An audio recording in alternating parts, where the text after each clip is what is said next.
Hey guys, today I'm gonna fight a Steel Uragaan with a Greatsword. Greatsword I'm using is the Hapurubokka Rarity 6 version. And the reason I'm using that one is because I thought Uragaan and his subspecies was actually a Hunter rank 6 quest, but it's actually only a Hunter rank 5.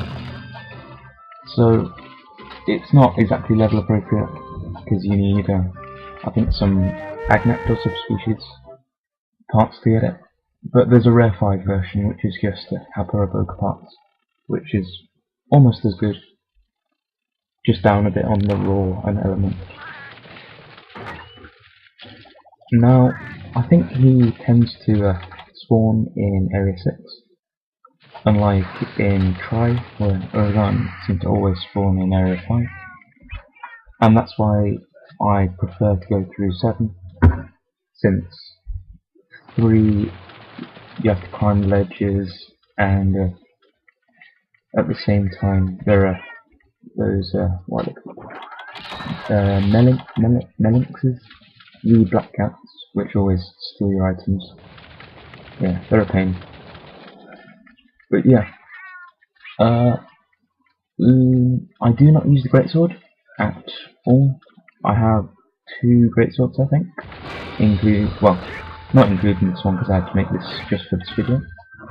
But I have the Rustic Greatsword, which I just got accidentally from mining, which coincidentally I need a Steel Uragaan jaw to upgrade into the Rare 5 version. That's all I need left, I think. And then just a Ukrainian one or something. And as you can already see, the main pain about this guy is the fact that his bombs not only explode but also emit what should I call it? Stench and dung. So right now I stink. This stink has the negative effect of you can't drink or eat any items. That includes potions, cool drinks, hot drinks, any type of meat. And so you want to try and get rid of that as soon as possible. And from what I've seen, it will just wear off with time, but you can get rid of it immediately by using deoderants, which I forgot to bring. If you notice at the beginning, just before I came out, I made sure that I had cool drinks, because in my last video against the giant Hapurubokka, I didn't have them, and that was bad news. Oh yeah, and even blocking his dung blast there will still inflict dung on you. Generally I try to roll under his tail in that attacks, but I don't really do it that well in this video, and get hit by the actual rocks he chucks out a couple of times. Now, note, when he does his mega chin smash, it will blow up every single rock that he's thrown out in the whole area. So even if there was one by the other entrance far over in the other corner, it would still get exploded. Now the reason I've charged there, even though you probably know that his weakest point is actually the little lump, what should I call it? Yeah, just the lump in between his legs, just behind his legs. And that's his weakest point. And his head actually takes quite a decent amount of elemental damage as well. And I believe with if you charge it in blue sharpness, you won't actually bounce off it. I could be wrong though. That's just what I saw from this video. So generally I aim for that lump, or if that's not in reach, I'll just unlucky bounce there with the rock. If that's not in reach, I'll just try and get some hits off in the tail. Now, with Greatsword, I'm not really sure what is best to do, which is why you see me changing my style a lot. There are generally 2 defined types of Greatsword user. One is just the charge, I guess I just call them charges, and they focus mainly on just drawing their weapon into a charge and getting that off after the monster's just finished an attack animation. And like this, they get off a full charge easily.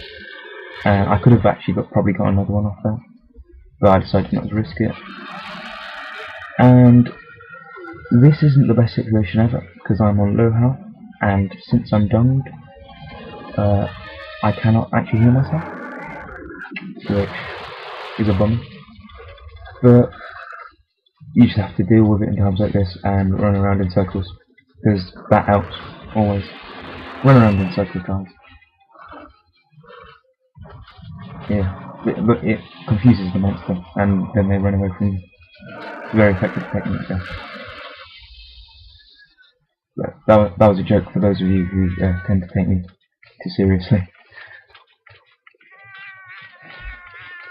So yeah, just wait for it to run out. I think you can carry 10 deodorants, and they get used. It takes about a second or two, if that, to use them. So you might as well use them when you're done.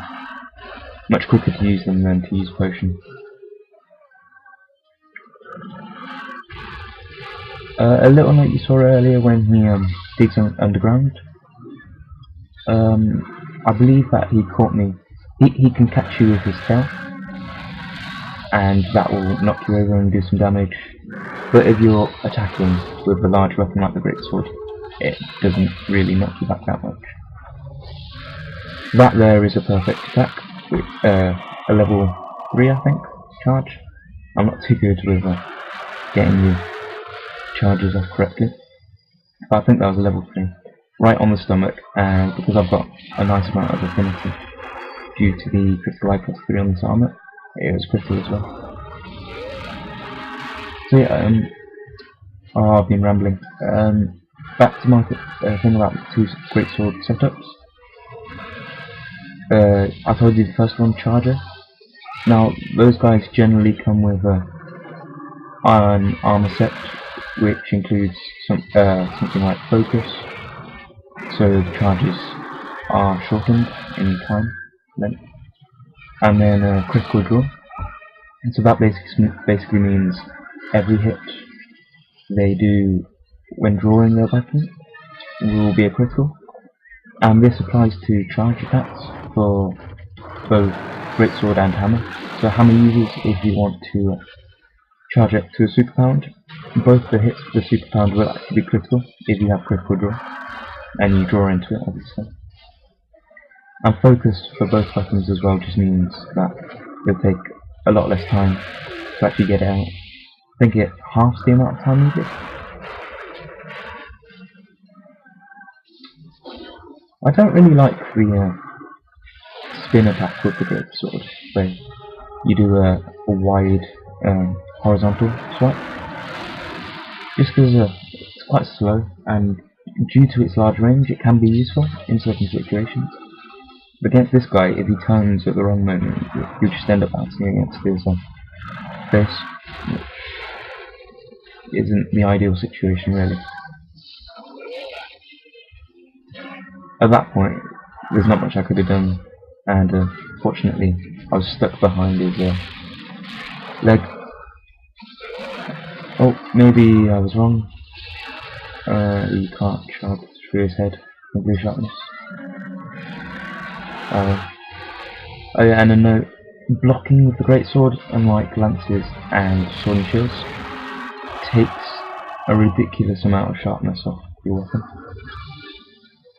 I believe it's based on the intensity of the attack that the enemy has done. But if you imagine it, how much health it would take away, then that's the scale of how much sharpness it will take away if you block it. Because obviously the lance and sword and shield, they've got shields separately, and I think attacks still do take off a small amount of sharpness with both of them, but it's insignificant really when you're, especially with something like the sword and shield where you're attacking at such a high rate. Or at least you should be, otherwise you won't be getting much damage off the thing.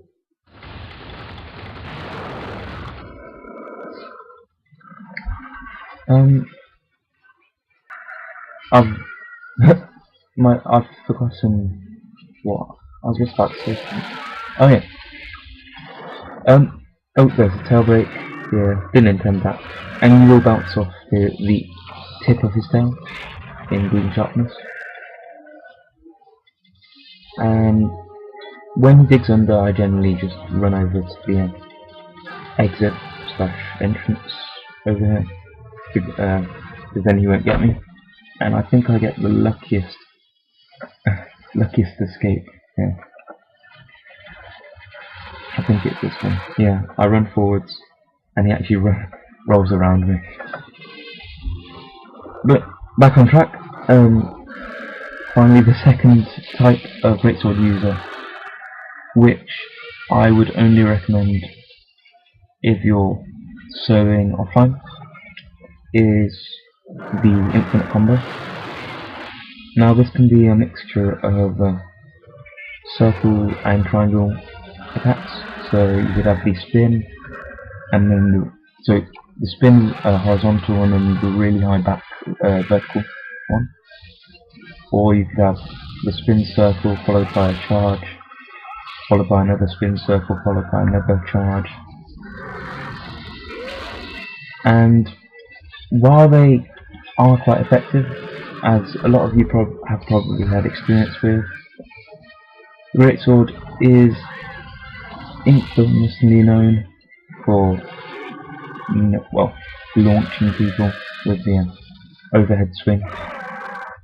Perhaps not so much as a switch axe, but switch axe users can accommodate to that by not using it. And so generally just don't, if you're going to be a Greatsword user online, just go for the charge setup, because you'll probably be getting off more damage anyways with good roll. Especially if you've got some a really high raw damage Greatsword.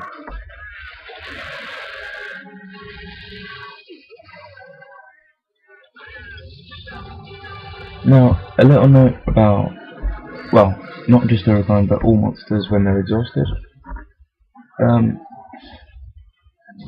Things will tend to happen that don't generally happen. For example, this guy, when he rolls around, he will fall over at the end. And somehow I actually knocked him over again. And you don't generally want to be on his back, because you won't get much damage off to him.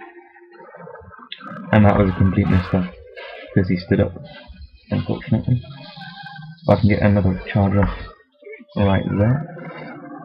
Oh no. He's annoying because when he turns around, unlike some monsters like Rarity and Rathalos, they turn around and will stand on the same spot. Whereas this guy, he turns around in a sort of an arc pattern.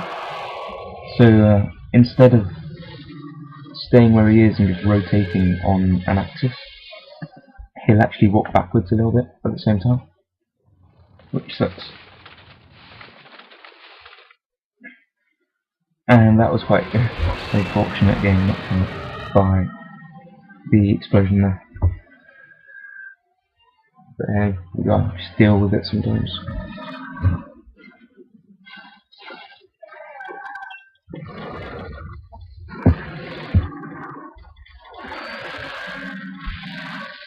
Now, I want to just get him in this pitfall trap, because he's one of the monsters which aren't the best to really get in pitfall traps.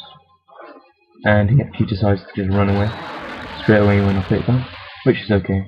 He comes back here later when he's weak.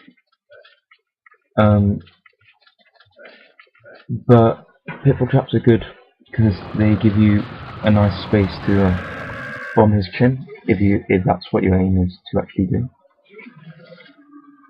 And that being considered, you can also get a couple of hits on his arms. Yes, this guy does have arms.